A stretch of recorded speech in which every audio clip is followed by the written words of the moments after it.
quilt that Lorraine is going to loan us, a patchwork quilt that will be kind of symbolic of all of the gifts and all of the people that come and stand beneath the crosses of Christ and the thieves on the cross. The admin council said, Sam, gotta be careful. Gotta be careful about that, because our sanctuary is very sacrosanct. And people don't like any changes in the sanctuary. And yet, there's a cross up here that appeared magically. There is a wall hanging that was downstairs on the wall. It's a quilted wall hanging, and it has disappeared magically. It seems like we have a gremlin that wants to decorate or undecorate according to their personality and their personal feelings. And I wonder if that is because if you ask to change anything, the word is 2 letters, 6 syllables. No! This building, this tabernacle, was built by hands, but it's built by all of you. And some of you are unwilling to accept any change in that. And yet you still hired me.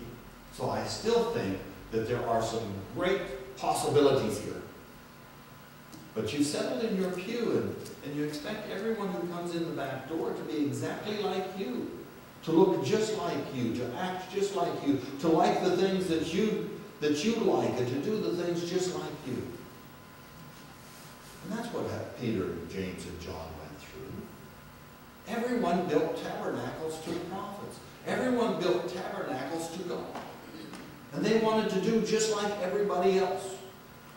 Remember how the nation of Israel got its king? Because they wanted to be just like everybody else. Except that in the church, when people come in the back door, we want them to be just like us. Well, fear is a natural human experience. And I'm not going to belittle your fear. It's personal. It's for your family. It's for your institution.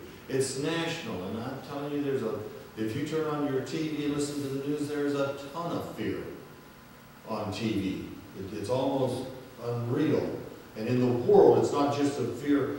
Here, Hillary Clinton just is coming back from China, where she encouraged the Chinese leaders to keep on buying U.S. Treasury bills so that our economy wouldn't fail, so their economy wouldn't fail.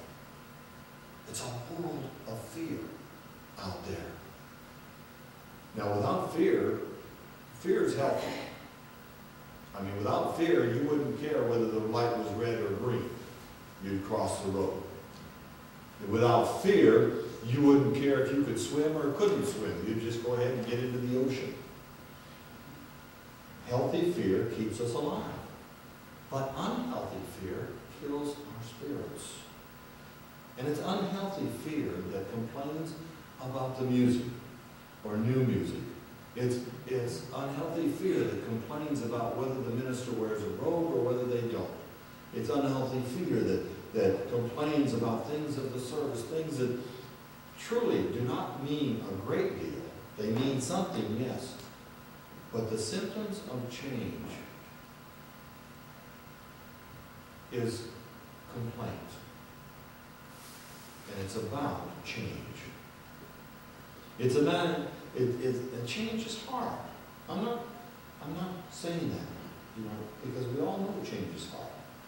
Gosh, I can remember learning religious intolerance when I was a child, and growing up in Fort McLeod, Alberta, religious intolerance for the Hutterites, who grouped into a community and never left that community, but who, inbreeding, caused a lot of children to die and other things, maladies in that. And I learned religious intolerance with Mormons who wanted to come in and take over the community, and the Protestants there said, "Oh, just anyways."